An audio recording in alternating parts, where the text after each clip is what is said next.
Assalamualaikum warahmatullahi wabarakatuh. Selamat datang dalam acara kita hari ini. Alhamdulillah kita bisa berkumpul untuk membahas sebuah topik yang sangat penting dan relevan, yaitu sejarah pendidikan bagi perempuan di Indonesia dan kaitannya dengan perjuangan Rasulullah SAW dalam mengangkat derajat perempuan.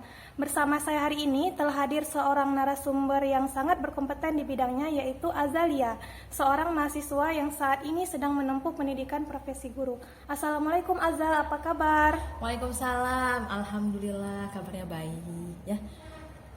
Kakak sendiri gimana kak kabarnya, sehat? Alhamdulillah sehat. Alhamdulillah ya. Senang sekali bisa berbincang dengan Azza hari ini. Sebelum kita masuk ke dalam topik sejarah pendidikan bagi perempuan di Indonesia, nah kita sama-sama tahu kan bahwa Rasulullah telah memperjuangkan kehidupan manusia dari alam kebodohan ke alam yang berilmu pengetahuan dan berperadaban. Sehingga hari ini kita bisa meraih pendidikan dan menggapai cita-cita kita. Kalau menurut Azza sendiri nih, gimana besarnya perjuangan Rasulullah dalam mengangkat derajat kaum perempuan, khususnya terkait pendidikan? Ya benar kak Helvi ya. Rasul kita itu Nabi Muhammad SAW itu adalah sosok figur yang sangat revolusioner dalam memperjuangkan hak-hak perempuan pada zamannya. Sebelum Islam datang, tepatnya pada saat itu perempuan seringkali dipandang rendah dan tidak diberi hak untuk belajar atau berpartisipasi dalam kehidupan sosial secara luas.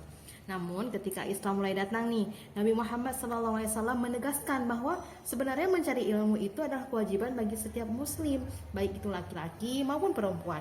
Contohnya saja ya, pada saat itu Nabi Muhammad SAW mendorong perempuan untuk belajar dan bahkan beliau memotivasi istrinya, yaitu Sayyidah Aisyah radhiyallahu anha, untuk menjadi sumber ilmu bagi umat manusia. Ya, seperti itu.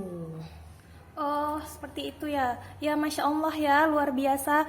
Memang jelas sekali bahwa Islam udah memberikan perhatian besar pada pendidikan, khususnya bagi kita perempuan. Jika kita kaitkan nih dengan sejarah pendidikan bagi perempuan di Indonesia, menurut Azah, siapa sih sosok yang paling berpengaruh dalam membangkitkan semangat belajar bagi kaum perempuan? Ya, kalau kita lihat dari sejarah pendidikan bagi perempuan di Indonesia itu juga memiliki perjuangan yang sangat panjang tentunya. Ya, seperti pada masa kolonial, pendidikan bagi perempuan saat itu hanya sangat terbatas ya. Hanya diperuntukkan bagi anak-anak dari keluarga priai atau para elit yang memiliki akses tertentu. Istilahnya ya privilege lah zaman sekarang itu ya. Nah, untuk Indonesia sendiri, kita tuh sebenarnya punya nih figur perempuan yang sangat berpengaruh dalam dunia pendidikan, yaitu R.A. Kartini. Tepatnya pada tahun 1890 ya, maaf. 1890 itu Kartini itu memiliki beberapa banyak terobosan dalam membangkitkan dunia pendidikan.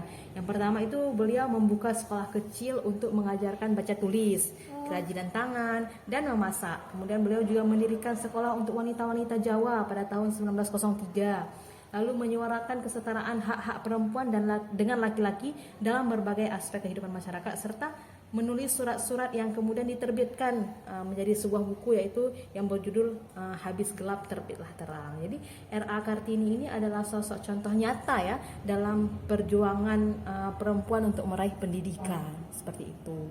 Oh iya, benar sekali. Saya sependapat nih dengan yang Azza sampaikan barusan. Perjuangan R.A. Kartini memang jadi landasan penting terbukanya akses pendidikan bagi perempuan di Indonesia. Nah, jika melihat kondisi saat ini, gimana Azza melihat perkembangan pendidikan perempuan di Indonesia? Tantangan pendidikan bagi kaum perempuan sekarang sama nggak dengan yang dihadapi kaum perempuan di masa dulu, masa lalu? Iya. Kalau misalnya kita melihat berdasarkan tantangannya ya, pada saat ini kan kemajuan itu sudah luar biasa ya, kemajuan dari segi teknologi dan informasi.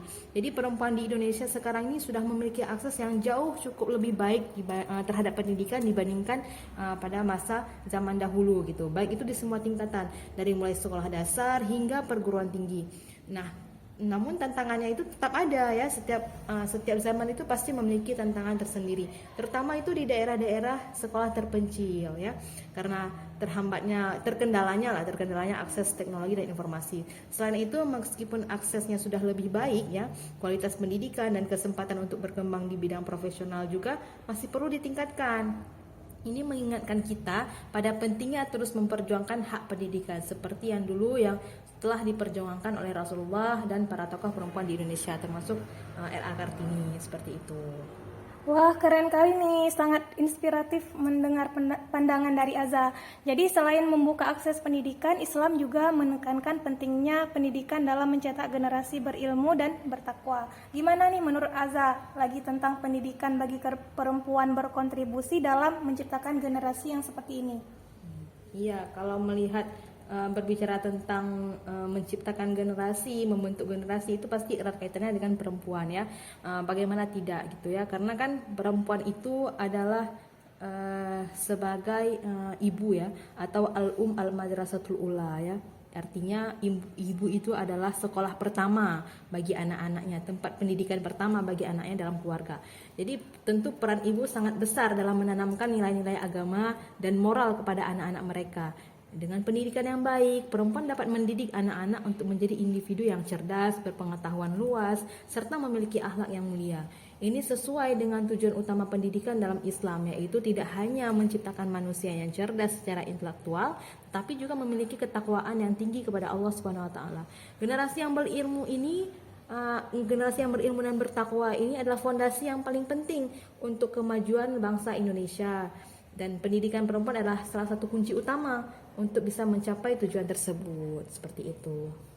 Ya, benar sekali ya. Mencetak generasi yang berilmu dan bertakwa itu adalah cita-cita mulia yang hanya bisa tercapai dengan dukungan pendidikan yang baik, terutama bagi kita perempuan. Karena itu penting bagi kita semua untuk terus mendukung dan memperjuangkan pendidikan yang merata dan berkualitas bagi seluruh masyarakat, khususnya perempuan. Sebelum kita akhiri nih perbincangan kita, ada nggak pesan terakhir yang ingin Aza sampaikan kepada para pendengar? Baik. Yang saya ingin sampaikan adalah pendidikan itu adalah kunci utama bagi sebuah kemajuan ya, baik itu individu maupun masyarakat. Rasulullah SAW telah memberikan tauladan yang sangat baik tentang pentingnya pendidikan bagi semua, termasuk perempuan.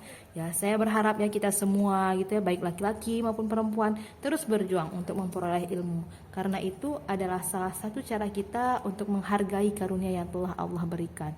Mari kita terus dukung pendidikan perempuan di Indonesia agar mereka bisa berperan lebih besar dalam membangun bangsa ini dan menciptakan generasi yang berilmu dan bertakwa. Seperti itu.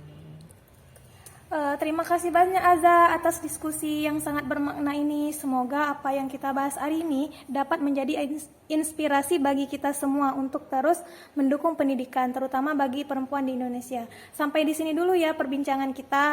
Semoga bermanfaat untuk kita dan pendengar lainnya. Wassalamualaikum warahmatullahi wabarakatuh. Waalaikumsalam warahmatullahi wabarakatuh.